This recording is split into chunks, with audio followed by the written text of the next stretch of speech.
Welcome, everybody. I have the pleasure to introduce Jordan Pierce. He's a master's student in the oceanography program at UNH. Jordan joined the center in August of 2018. And prior to that, he completed his undergraduate studies at Texas A&M in geographic information systems. And then he went on to teach English to high school students in Shenzhen, China. I hope I pronounced that correctly. We'll see.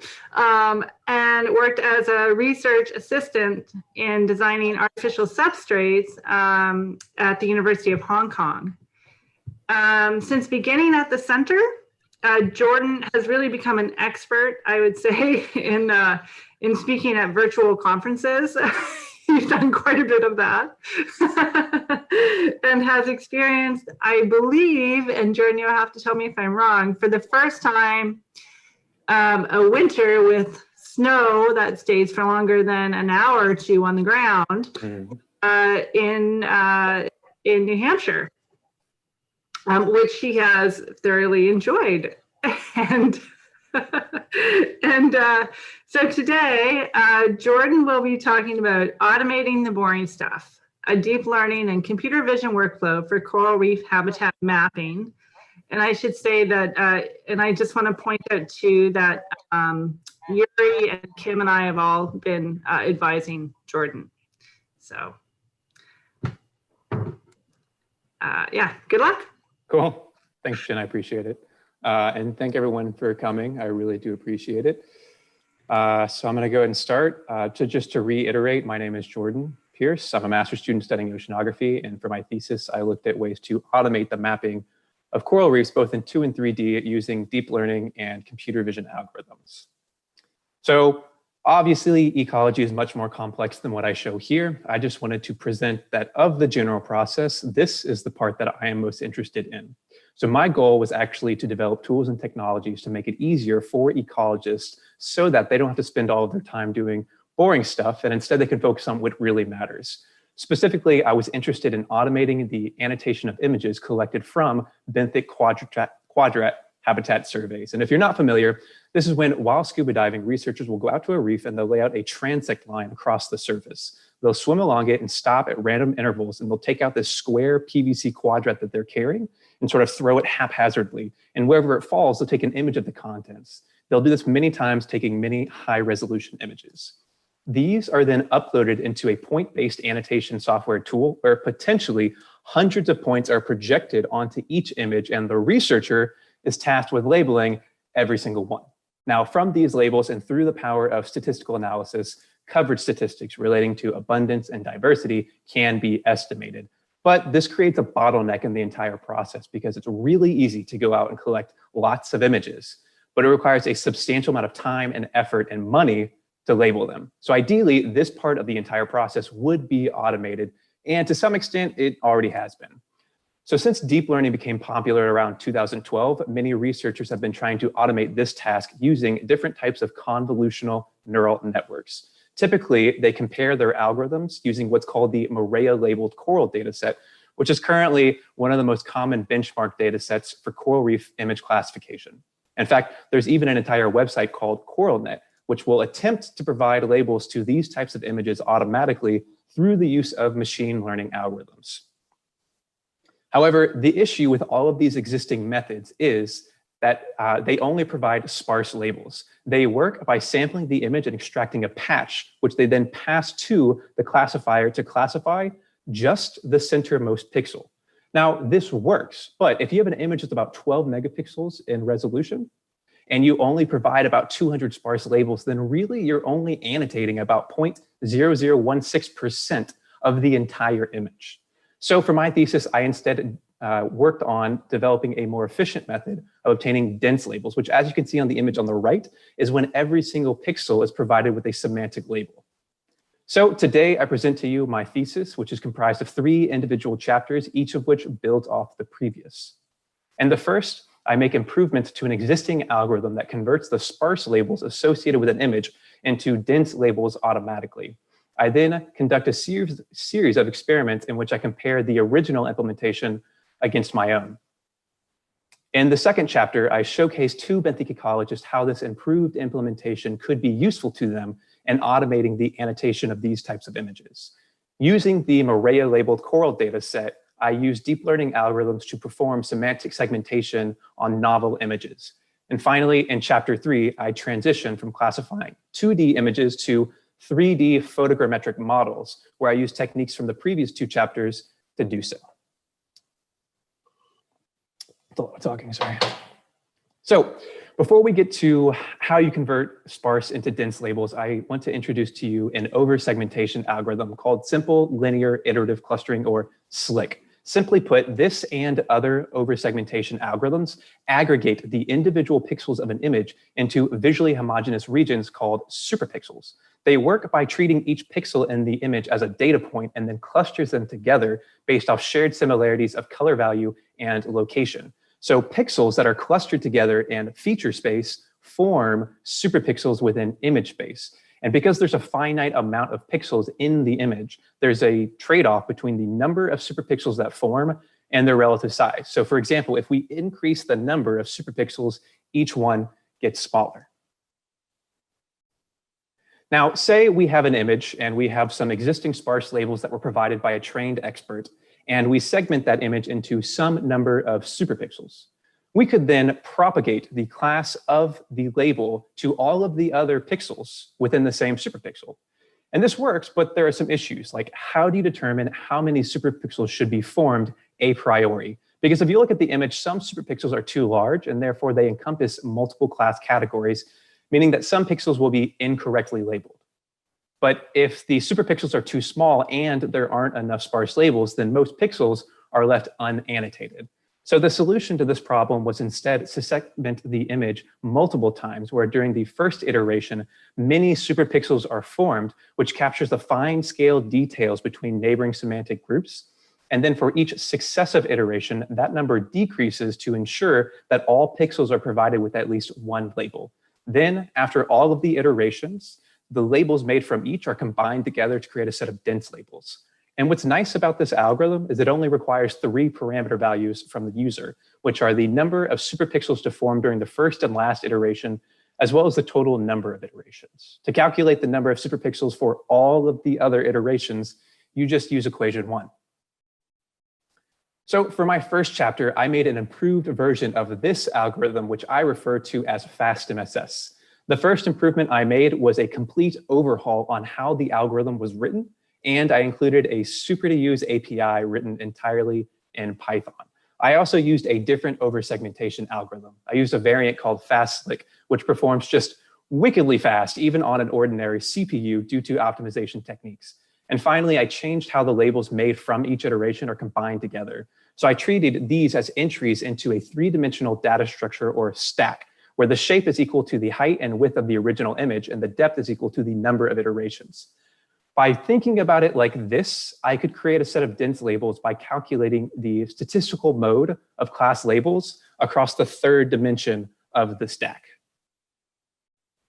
So after creating Fast-MSS, I then compared it to the original implementation using a CAMVID semantic segmentation benchmark dataset.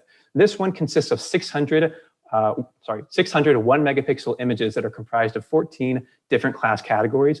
These are things that you would see while walking down the street, such as cars, buildings, and maybe other pedestrians. And for each image, there is a ground truth set of dense labels that were created manually by a trained expert. So my experiment consisted of 3 trials in which I compared my implementation against the other. To do this, I had 3 trials in which I synthesized sparse labels by uniformly sampling some percentage of the ground truth for each image. So for example, the first trial, I synthesized sparse labels by sampling 1% of all of the pixels in the image. For the second trial, it was 0.5%, and for the third, it was 0.1%.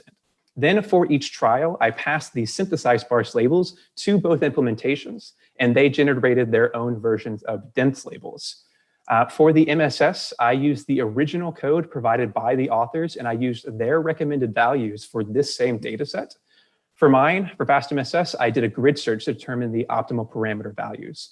These dense labels were then compared to the ground truth using pixel accuracy, which is the number of correct instances over the total number of instances. mean pixel accuracy, which is just pixel accuracy per class averaged together unweighted, and then mean intersection over union, which is the true positives over the sum of true positives, false positives, and false negatives. And for each metric, it ranges between 0 and 1, where 1 represents a perfect score. So for the results, I have table 1. You can see that I have the percentage and number of sparse labels synthesized for each trial, the classification scores, and then also the speed of both implementations. For pixel accuracy, there was no difference between either two implementations for any of the 3 trials, but for mean pixel accuracy, Fast-MSS performs better in all 3, but only in the last 2 for mean intersection over union. With regards to speed, Fast-MSS performs significantly faster, anywhere between 8 and 10 times. So from this chapter, I have 2 key takeaways for you. The first being that based off this experiment, Fast-MSS performed faster and with higher classification scores, which translates to it creates more accurate dense labels. Also, there seems to be a positive correlation between the number of sparse labels associated with an image and the resulting classification scores of the dense labels made by Fast-MSS. And this is important for chapter 2, in which I further validate Fast-MSS performance using the Moorea Labeled Coral dataset. So the MLC dataset was released in 2012, and it currently serves as the most widely used benchmark dataset for coral reef image classification. It consists of about 2,000 images that were taken of the same sites across 3 different years, which include 2008, 2009, and 2010. And for each image, there's about 200 sparse labels associated with them that were provided manually by a trained expert. And because this is a benchmark data set, it also outlines 3 patch-based image classification experiments that use 9 of the most abundant class categories, making up about 92% of all of the sparse labels. Now, at this point, it would be fairly easy just to take each image and the sparse labels, pass them to Fast-MSS, which would then automatically generate a corresponding set of dense labels. And by doing this, I could showcase to ecologists how Fast-MSS could be useful in augmenting their existing data sets. And also, because the labels are dense, they could calculate more robust coverage statistics. However, the major issue with this algorithm is that it still requires sparse labels. And therefore, if they don't exist, the researcher still has to make them. So for this chapter, I instead focused on developing or showcasing a way to ecologists how they could obtain dense labels for novel images. I used the images in the MLC dataset and dense labels made by Fast-MSS to form a training dataset, which I then used to train another deep learning algorithm. This is called a fully convolutional network, and it's used to perform semantic segmentation on computer vision. It's a computer vision algorithm, sorry. Now, with this, researchers could go back to the same or similar habitats that they were previously working on. They could collect additional images and then feed them to the FCN, which would then provide dense labels both quickly and automatically without any effort on the user's part. Pretty nice, right? But through this process, I ran into some problems. The first, as you can see, based on the chart, the number of sparse labels that are associated with each image in the MLC dataset is significantly less than what I had used during any of the comparisons with the CAMVID dataset. So to increase the number of sparse labels for each image, I actually used the convolutional neural network technique that I talked about during the introduction to first learn from the training images. And then I used it to provide additional sparse labels to each image in the training sets. If you're not familiar, a CNN is a popular type of deep learning algorithm used for image classification. This means that for each image you provide it will output a single label corresponding to what it thinks is in the image. It does this by learning the characteristic features that tend to be associated with the class categories that it was trained on. By using a hierarchy of linear filters, low-level features such as differences in colors, lines, and edges are found towards the beginning of the network. They are then passed to deeper layers where you find mid-level features. These are things like shapes and patterns. Eventually, we find high-level features which resemble something that we might be able to identify. These are found towards the end of the network. So through this distillation process, the information in the original image is reduced into a smaller but more representative format, which is then passed to the fully connected layers. These take the information from the encoder and create a nonlinear classification model, which outputs a probability distribution that indicates the probability that the image belongs to one of the class categories it was previously trained on. Okay. Now, for each experiment, I extracted patches from the training images where the patches were centered on ground truth sparse labels. These formed a data set that I then used to train a CNN. Once it was trained, I went back to every single image in the training data sets, and I extracted about 2,000 patches following a grid formation. These were then fed to the classifier as input, and for each patch, the classifier output a vector representing a probability distribution where the indice with the highest value corresponded to the presumed class label. Now, I know this classifier is not going to be 100% accurate, definitely not. So I set two conditions.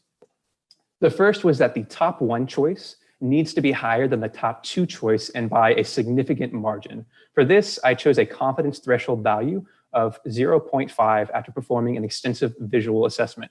However, even with a high degree of confidence, this thing's still going to be wrong sometimes. So the second condition was the presumed class label in question needed to already be within the list of ground truth labels for that particular image. And my reasoning for this is I trust the original human annotator way more than I trust this classifier, although it is pretty good.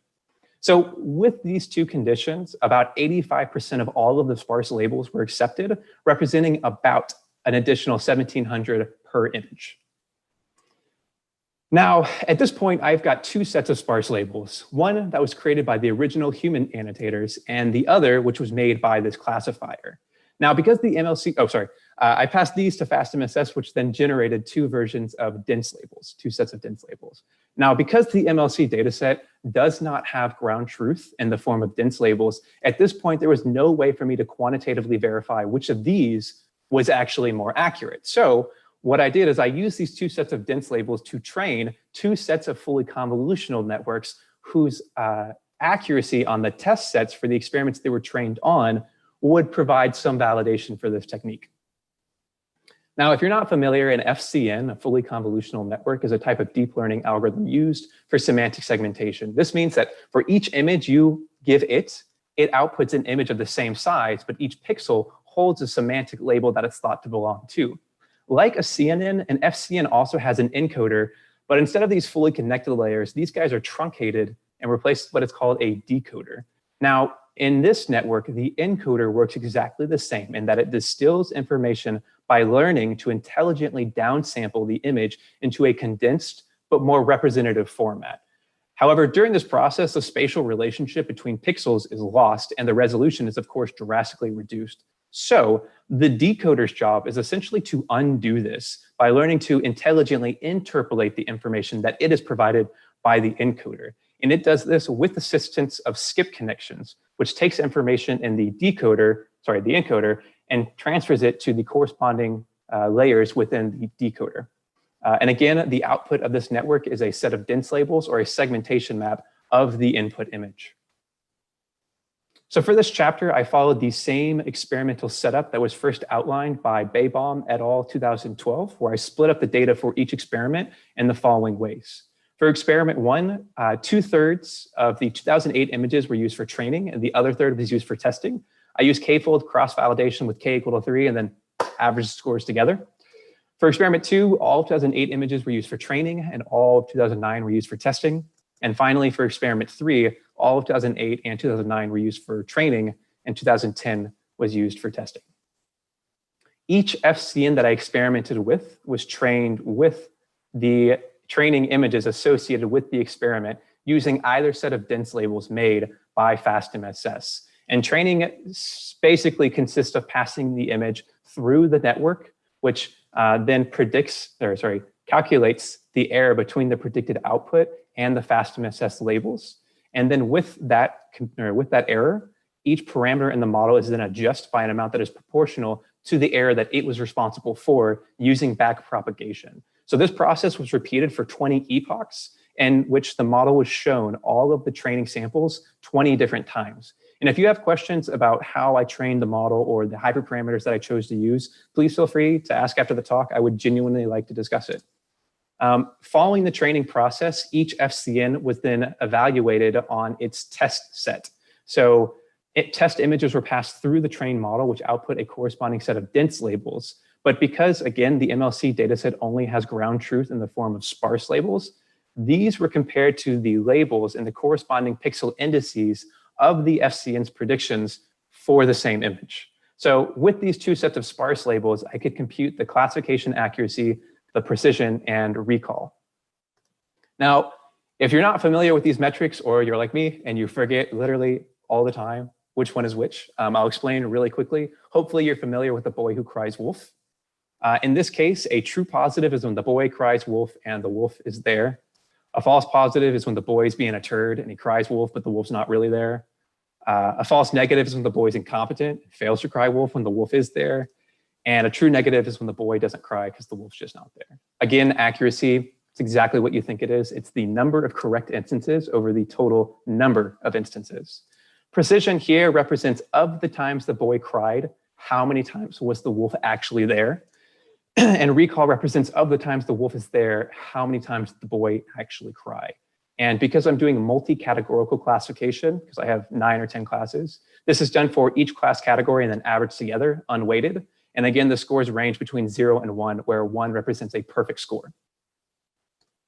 So first, I have the classification accuracies for the different FCNs that I experimented with, using either with or without the additional sparse labels provided by the CNN. And I know there's a lot of numbers going on here, so please feel free to tune them out. Really, I just want you to focus on the colors because they represent the general trend that I want you to see.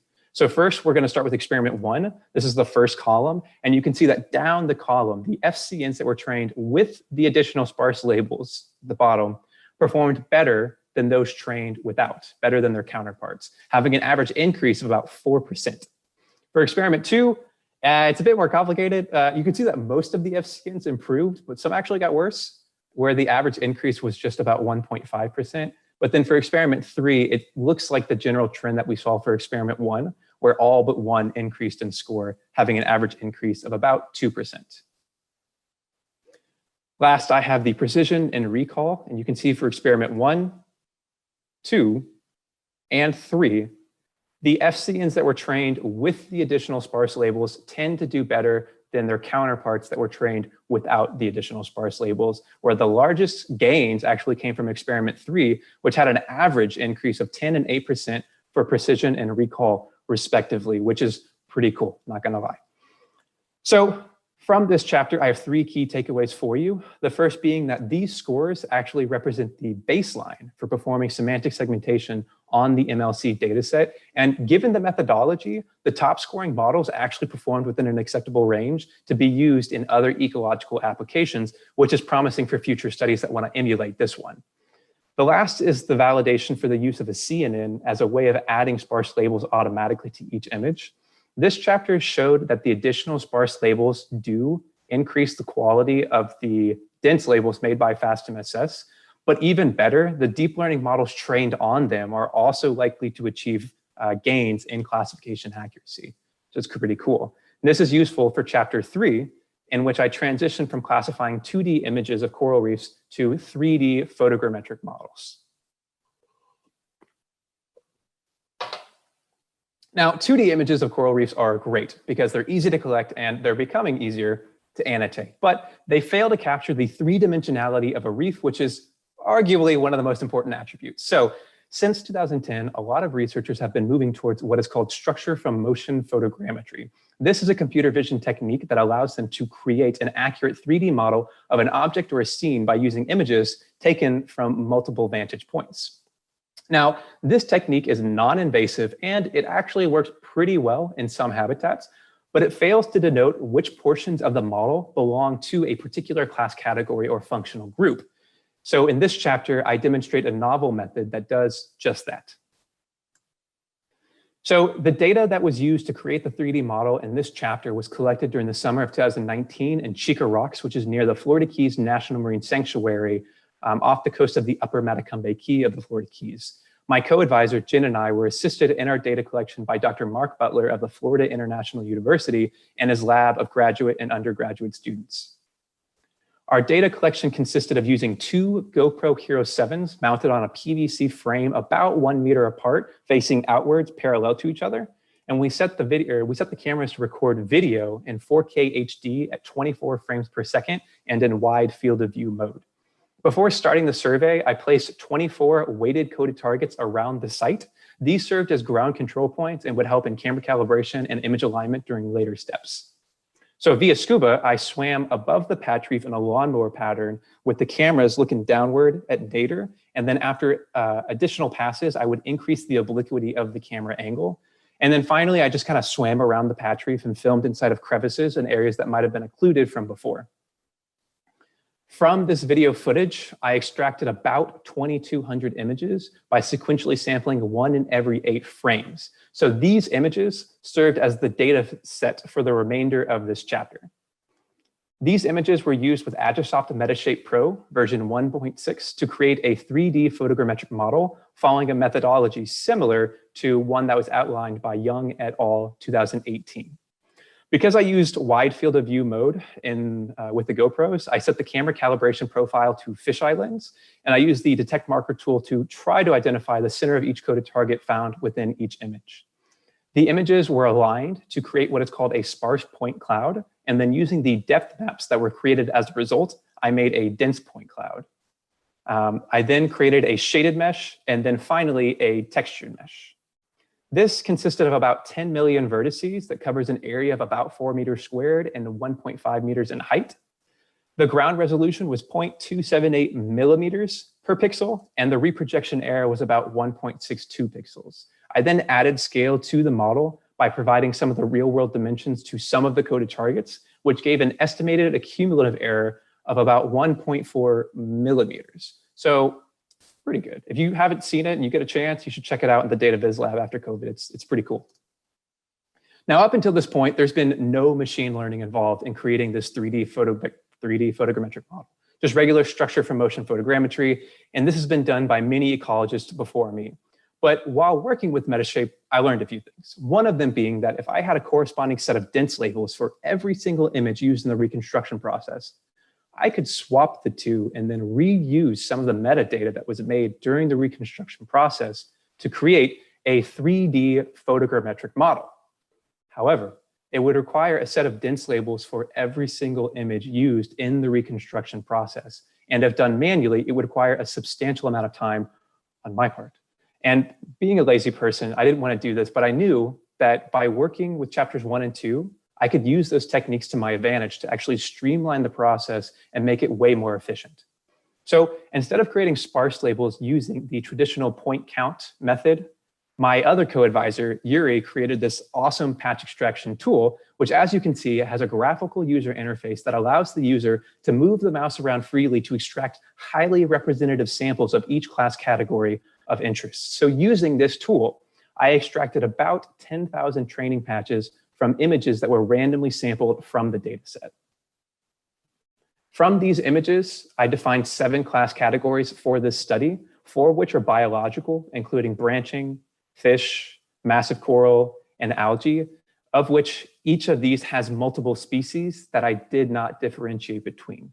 I also have a class to represent all of the potential types of substrate and one to denote where the coded targets were within each image. And finally, I have sort of a catch-all background class, which is used to represent the parts of the image that I cannot identify because of light attenuation.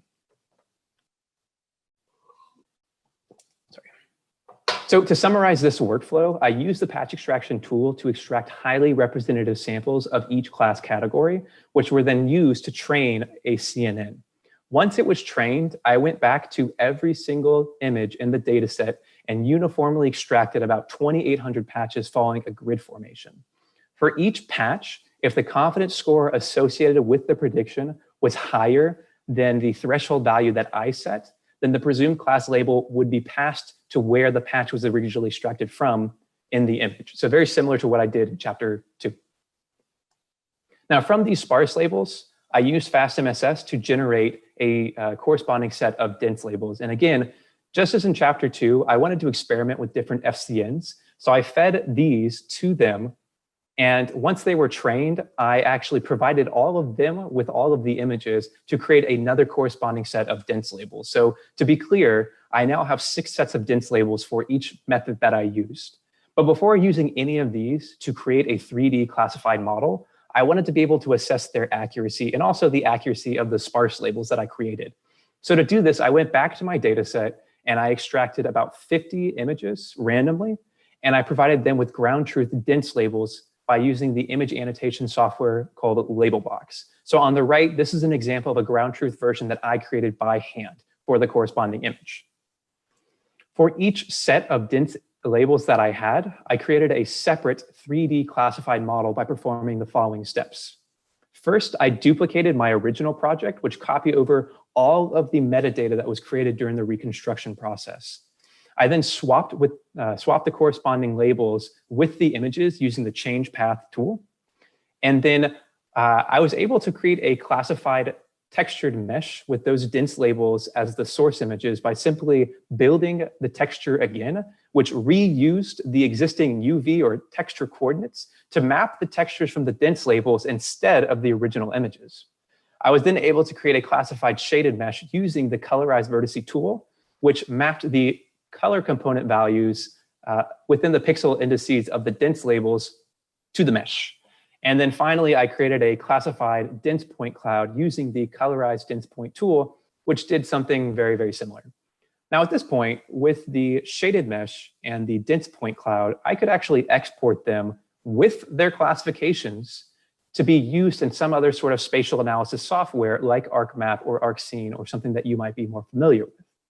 But before doing that, again, I wanted to be able to assess the accuracy of the classifications that were actually given. So to do this, I took the classified textured mesh and I exported it as a 2D image. This is commonly referred to as a texture atlas within the computer graphics community. And conceptually, this can be thought of as unwrapping the textures from the textured mesh and then projecting them onto a 2D plane, not unlike how you would project a globe onto a map.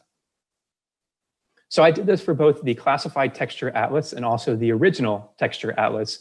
And because these are just 2D images at this point, I was actually able to create a ground truth texture atlas by making a copy of the original, but then providing it with labels manually using Labelbox.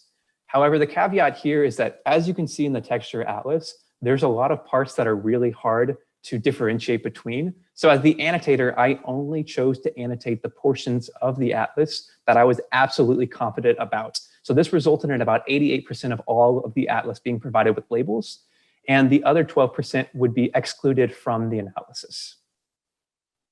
In this chapter, this consisted of comparing the sparse labels, the dense labels, and the texture atlases against the ground truth versions that I created. For metrics, I chose to use pixel accuracy, mean pixel accuracy, and intersection over union. And for this chapter, I used dice coefficient score, which is the same as F1 score if you're familiar, which is just the harmonic mean between precision and recall. And you can see that the score is calculated using the following equation. So moving on to the results, I first have the classification accuracies of the sparse labels made by the trained CNN. And you can see in table 4, I have the percentage of sparse labels accepted and their classification accuracies as a function of the confidence threshold value chosen.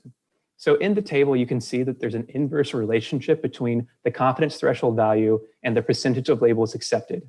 And this is because if you set the confidence threshold value to be something very conservative, like 0.99, you're basically rejecting all of the labels that the CNN is not sure about.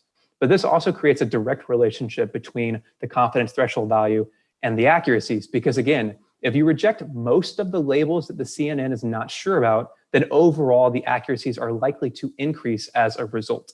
So while working on the workflow, I saw these results and I decided to stick with a confidence threshold value of 0.5 because based off these results, they looked like a good balance between the percentage of labels accepted per image and their accuracies, because again, it's an important trade-off between the two. Next, I have the classification scores for the dense labels made from those sparse labels that you saw in table 5 using Fast-MSS, and also the dense labels that were made by the different FCNs that I experimented with. You can see that except for B2, all of the FCNs performed better than Fast-MSS with regards to accuracy. And with regards to speed, all of the FCNs performed significantly faster than Fast-MSS, whose recorded time also includes how long it took to create the sparse labels for the input image. So the difference in accuracy between the FCNs and Fast-MSS is small, but it suggests that as a deep learning algorithm, an FCN has the potential to develop a better understanding of each class category by learning from the images in the dataset collectively. This is in contrast with Fast-MSS, which really can only propagate the label that it is given outwards towards neighboring pixel indices. So this, with the speed, sort of highlights why researchers should be moving towards deep learning as a form of image annotation. And finally, I have the classification accuracies for the 3D models that were made from the dense labels that you saw in table 5. So again, there's a similar trend. The FCNs tend to perform better than Fast-MSS, but the difference among them is not really substantial. But what is interesting is because these scores are so similar to what we saw in table 5, it actually suggests 3 things at a minimum. The first is that Agisoft Metashape Pro does a fairly good job of mapping the textures in the dense labels to the 3D model. This one sort of has to be true, otherwise nobody would be using the software for photogrammetry purposes, which is just, yeah. The second is the classification accuracies of the 3D models are largely dependent on the classification accuracies of the dense labels that were used to make them. Again, this sort of provides positive validation for something that was already assumed to be true, but because we can see that in the data, it's very promising. And the last thing is the non-conventional ground truth texture atlas that I created is of similar quality when compared to the more conventional ground truth images that I created. This provides validation that for future studies, people might be able to use the texture atlas as a form of ground truth, like I did in this chapter, as a way of validating the 3D accuracies, the accuracies of the 3D model, which is kind of cool. So from this chapter, I have 2 key takeaways for you. The first being that by using deep learning algorithms, researchers can drastically reduce the amount of time, effort, and cost of providing annotations to images of coral reefs. And a quick comparison shows that the traditional method of using coral point count manually costs the user on average 6 seconds per label, whereas a CNN can perform 200 labels per second automatically. And in the same time, an FCN can create a set of dense labels. Next is the novel method for classifying 3D photogrammetric models.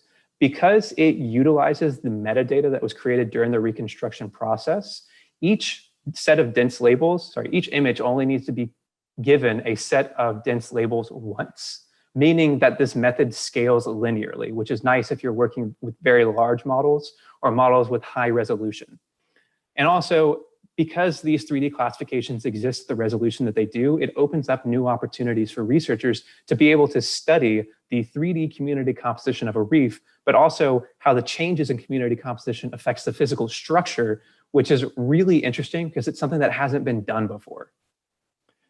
So with that, I'm going to go ahead and conclude this presentation. This thesis shows that machine learning and computer vision algorithms can be used to aid ecologists by augmenting their existing data sets, but also they can actually learn from them so they can perform their own analysis. By using these algorithms, researchers can alleviate the bottleneck and allow them to scale up in terms of study size. And because they can be applied to 3D photogrammetric models, new types of analysis can be done. However, there are, of course, limitations to machine learning. 3 of which come to mind really quickly are if you're going to perform this underwater, even if you're going to do it above land terrestrially, the quality of the images is still extremely important and therefore should be moderately consistent where possible. A common phrase in machine learning is garbage in, garbage out. Although these machine algorithms can perform some really sophisticated and cool things, they can still be really fragile and kind of dumb. And therefore, it's your responsibility to ensure that you can spoon feed them data so that they're able to learn the right things. In chapter 3, I only used 7 functional groups. This was mostly to demonstrate proof of concept. If you're an ecologist and you want to do something like this, you can, of course, use more class categories to have a higher level of granularity. But with more classes, you need to ensure that the training data sets that you are creating are accurate. Otherwise, the model will be learning the incorrect labels. And finally, the one that's probably more important than the other two is for a lot of people, machine learning might seem a little esoteric because of the assumed learning curve that's associated with it. I will say machine learning takes a long time, or it takes a bit of time to get into, but it seems like every single day, more and more people are learning and creating resources and tutorials and software that make it easy for others to sort of use it for themselves in their own analysis and in their own domains. So if you're someone who is interested in moving in this direction, I have a list of image annotation software tools with machine learning embedded in them, so you can use it without having to program. And there's also many, many others that I can share with you if you're interested. But with that, I'm going to go ahead and conclude this presentation. But first, I want to thank NOAA, the University of New Hampshire, and the Center for Coastal and Ocean Mapping for the funding and resources that made this research project possible. I really enjoyed this project. I thought it was a lot of fun. I learned a lot of cool things and I met a lot of cool people. And I'm really happy that I was given the opportunity to do this. A big thanks to Dr. Mark Butler and his lab of graduate and undergraduate students, but especially Emily, Nick, and Samantha, who were essential in collecting the data for Chapter 3. And they're also just fun people to hang out with. A big thanks to Oscar Baybaum, who created the MLC dataset as part of his PhD dissertation that made mine and other people's studies possible. So thank you for that. And then finally, a big thanks to my advisors, Dr. Yuri Rajanov, Jim Dykstra, and Kim Lowell for just everything that they've done. They've been fantastic advisors. They've helped me with guidance for the research and also the writing. Thank you for that. And I have a great team. Like, I have nothing but good things to say about them. So for those of you who are interested, I have references. I have the different software libraries that I used for my thesis. This is pretty much all of them. I didn't really use much outside of this. If you're interested in talking about the hyperparameters or the training specifications, I've got the information that we can talk about. And again, for those of you who are interested in getting a machine learning, but you're not quite ready to dive in with the computer programming, I've got a list here. Again, I have many, many others. These are just what I chose to show because to me, they represent good quality stuff. And with that, I'm going to go ahead and conclude. And if anyone has any questions, I'll be around. Thanks.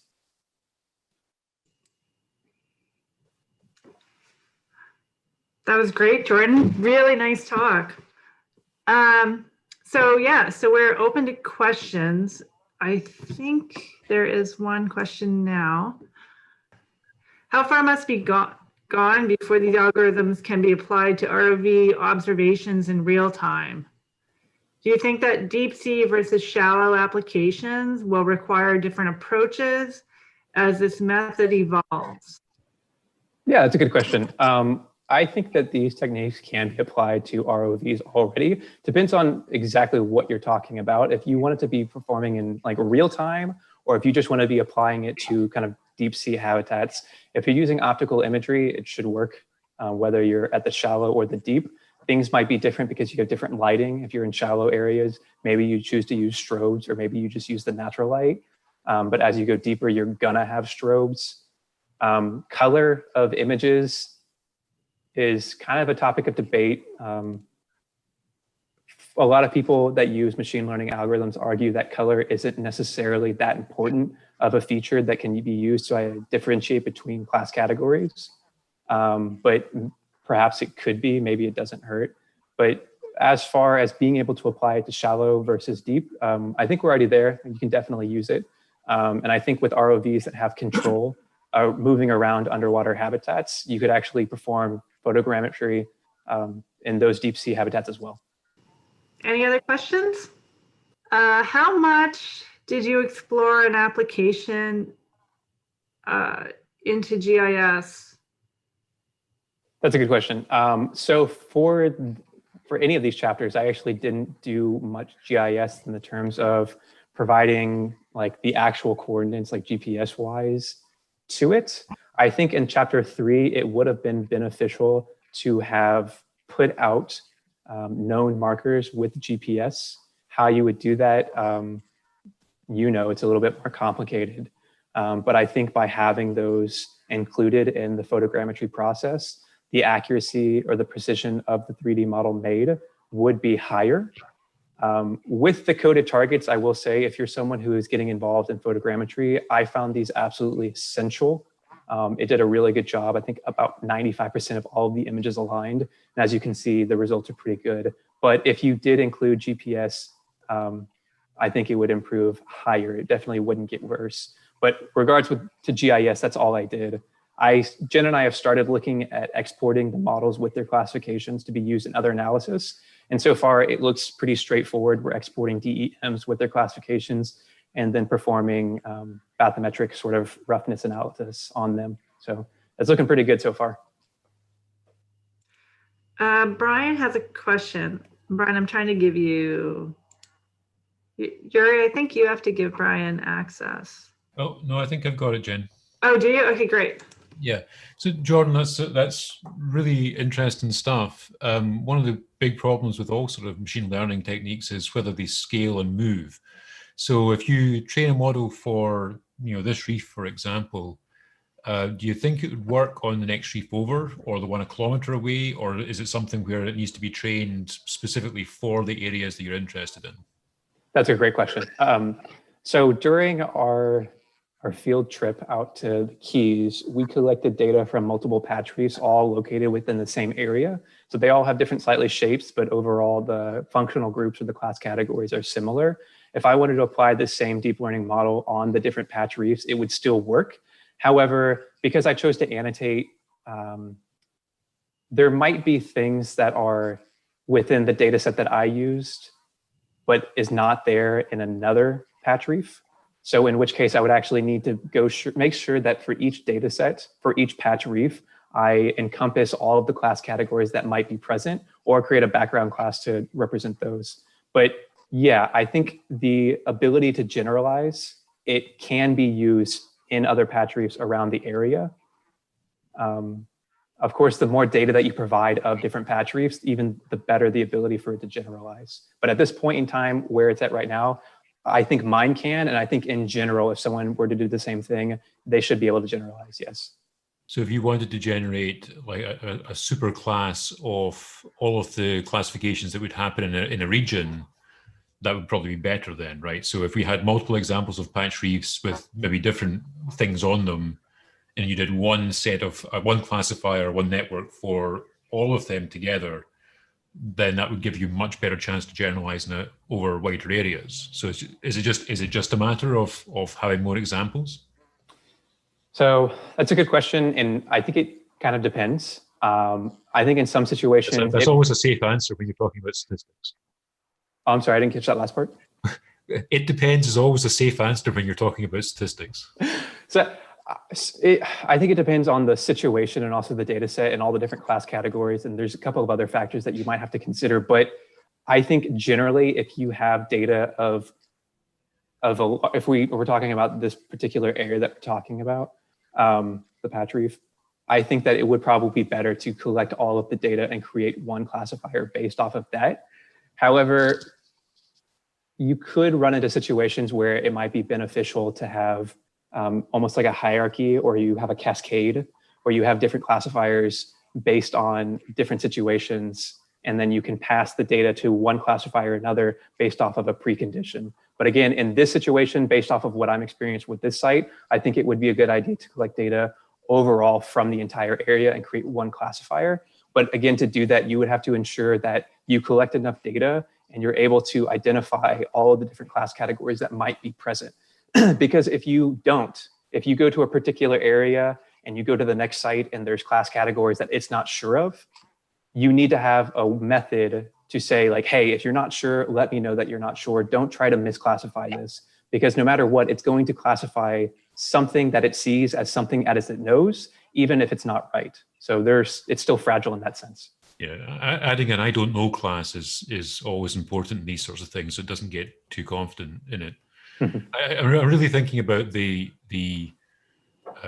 efficiency of doing this. If you have to define a new network for every patch reef you come across, that's not going to help that much. So, generalization is really important. Thanks for your answers. Thank you for the questions. I appreciate it. All right, so we have one question from Hong Kong, and I'm going to ask that person to talk. So unfortunately, I don't think I can pronounce your name. Vrico, how's it going, Vrico? Okay, great. Perfect. Thank you. Thanks. Great job. And I'd like to ask, because you've been to Hong Kong and our corals are heavily eroded, and there's a lot of bioeroders and they're of weird shapes. Do you think your algorithm can pick up the bioeroders or just the heavily eroded colonies? That's a really good question, and I think it would be a pretty cool application to try. I don't think in its current state it could do that just because it's not trained on those class categories. But if the bioerosion or the kind of turbation that occurs because of those organisms, if it's visually different than the rest of the area, I think you might be able to pick it up. But whether or not you want to perform semantic segmentation or maybe object detection, that would be something that you would have to look at. But I think, yes, I'm trying to visualize what it looks like based off of what I remember. And if it's kind of like this coral patch reef where you just have areas that it's exposed coral and it's kind of died and now it's just kind of turf algae or something else, you should be able to do it. Yeah. Very cool. Thank you. Thanks for the question, Rico. Hope you're doing well. So I think that begins to answer Brandon's question, but Brandon, would you like to ask your question? I've given you access. Oh yeah, sure. Brandon. Great. I was just wondering, how many photos would you need, say, of that patchy coral area to start distinguishing these fairly similar features? You know, like say algae and coral. Mm-hmm. I'm not too familiar with coral reefs and all that, but are you talking hundreds of images, thousands, tens of thousands before you can start doing some good classification? Yeah, that's a great question. When it comes to machine learning and deep learning, it's data driven, and therefore the more data, typically, the better the results you get. There's caveats there, but in general, you want to have more. And for a lot of people, machine learning or deep learning might be a turnoff because they assume that they need lots of data. And although it's true that you need more data for the model to be able to generalize, for this particular patch reef, the semantic segmentation model was trained on 2,200 images, or about 2,180. But the classifier, the CNN, was trained on about 10,000. I didn't perform an analysis where I looked at, how good is the accuracy with only this number of images versus this number of this number and this number, and saw at what point it reached an equilibrium. But with 2,200 images, it does fairly well. And I would be willing to bet that this particular model could perform still pretty good, even with like 1,500 images, which is really not that much. But yeah, definitely the more the better. Yeah, gotcha. Cheers, man. Thanks, man. Appreciate it. All right, Chris Seaton, you had another, oh, sorry, you had another question? I did have another question. Jordan just kind of went over it, Yeah. But it led me to think of another one. Could a similar like deep learning method be used to actually ascertain what would be a good quality image versus a poor quality image? Yeah, that's a great question, Chris. There's some non-deep learning algorithms that you can use to do that, and they try to estimate the amount of blur. And there's some techniques that they may or may not work, but they use it in photogrammetry where they intentionally try to increase the contrast to make it easier for particular features to stand out, and therefore it makes it easier for the images to align.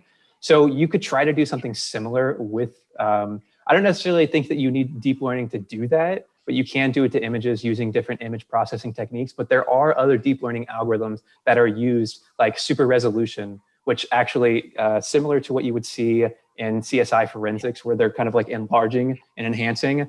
Like that's not real, but nowadays there's something that is getting closer to that. So there are definitely deep learning ways to enhance images, or maybe to be able to differentiate between good and bad quality. I tried super resolution, but I didn't see a significant increase in the accuracy of my model. So that might just be sort of anecdotal. But yeah, there are definitely ways that you can do differentiation between good and bad images as a sort of like a pre-check. Yeah, it's a good question.